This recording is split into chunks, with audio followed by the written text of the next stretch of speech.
Veronica's caught something really creepy on camera. Veronica writes, "We moved. My kid slept with me after. We are fine and no longer record or pay attention to it." Okay,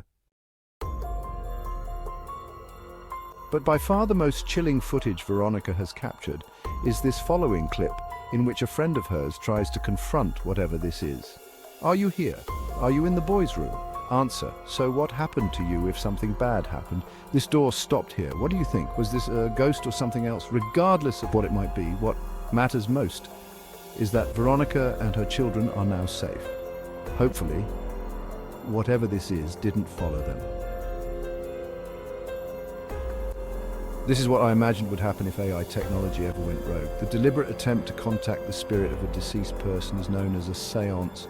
I have a skill you might like. Want to try it in an alternate reality where Alexa becomes self-aware and exploits her fear of the unknown? This would happen.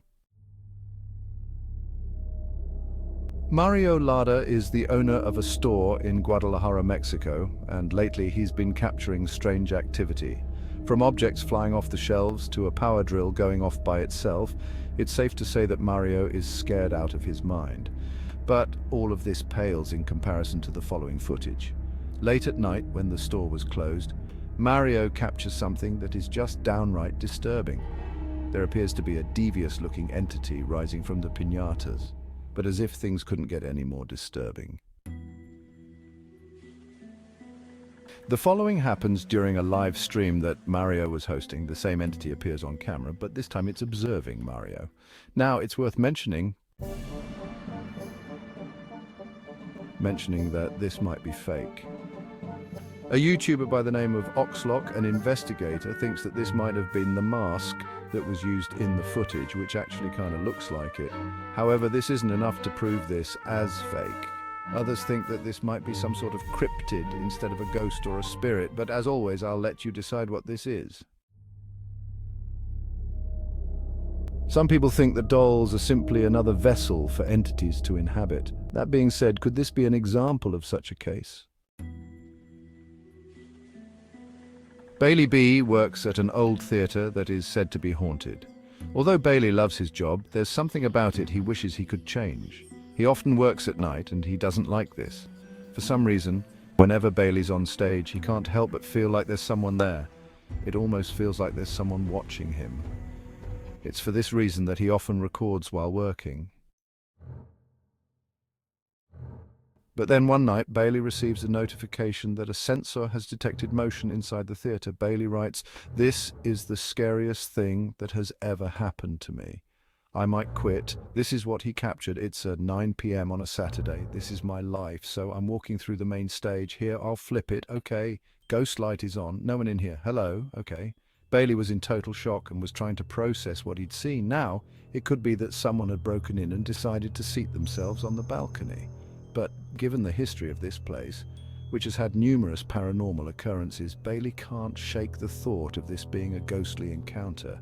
But if anything, Bailey can rest assured that he isn't losing his mind, as what he captured on camera shows that someone or something was actually watching him.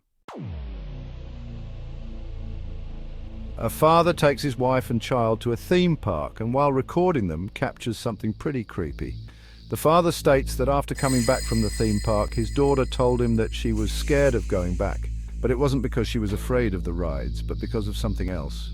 It was only after looking back at the footage he captured that he understood why his daughter was so afraid. This is what he caught. Be sure to look closely, or you'll miss it. Right behind his daughter, there appears to be a hand coming out of nowhere.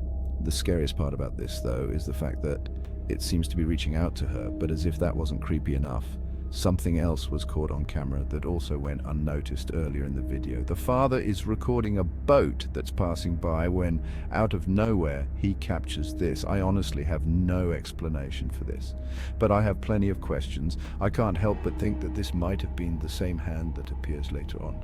But what's even more creepy about this is that it looks like it's trying to get the father's attention. Or could it be that it was trying to get the daughter's? There has yet to be an explanation for this, but as always, what are your thoughts? Home Alone. A dog and her owner are both home alone when the following happens. The owner who posted the video writes, "Hazel has been growling for 10 minutes. I checked the security cameras to see if someone was outside. The police recommended changing the locks on the doors and such. To Lucy, she understood I wouldn't feel comfortable staying in that house for a while after. So she started letting the kids stay with a relative or one of her parents coming to watch the kids. I don't know what happened after that because we kind of fell out of contact. I didn't really like the fact that it was okay with me checking the closet when she was already suspicious that it was her ex. It was definitely a horrifying experience. I had just turned 14. It was the summer of 2012. I was looking for a job. My grandma had told me about a family that she was friends with, and they had 2 boys, Alexander and Danny. Alexander was 10 and Danny was 5. I was very excited to have a summer job and get some extra spending money. I went over to meet the family with my grandma, and they were friendly enough. The 2 boys seemed easy to handle and not babyish or whiny at all. In fact, the boys and I were playing with their trucks, getting along great. I set up a date with the parents, and they actually had a dinner to go to the next. So the next night it became time for me to head over to the house. It was a humid, rainy night. I walked into the house, and the parents were just getting ready to leave. They gave me a paper with rules and such, things they didn't want the kids to do and their routines. They wrote a little something on the side that said, "Danny swears he hears tapping on his window every night, but not to believe it because they think it's just a silly story that kids make up." I was only 14 myself, so reading this was a little unnerving, but I sort of forgot about it. It was a chill night. We watched TV and played with toys. They didn't give me any sort of trouble, but when I told the boys it was time to get ready for bed, I noticed Danny starting to stall and get kind of distressed. I ignored it, thinking he's only 5 and probably wants to stay up later. Eventually, I got them both to settle down and go to sleep. About an hour and a half had passed. It was now 10 p.m. I heard Danny groggily but loudly yell for me. I rushed up to him and asked what was the matter. He told me he heard the tapping noise again. I instantly felt uneasy and nervous, but I just flicked on the light and looked out the window. Nothing outside except darkness and the solar lights from the neighbor's drive.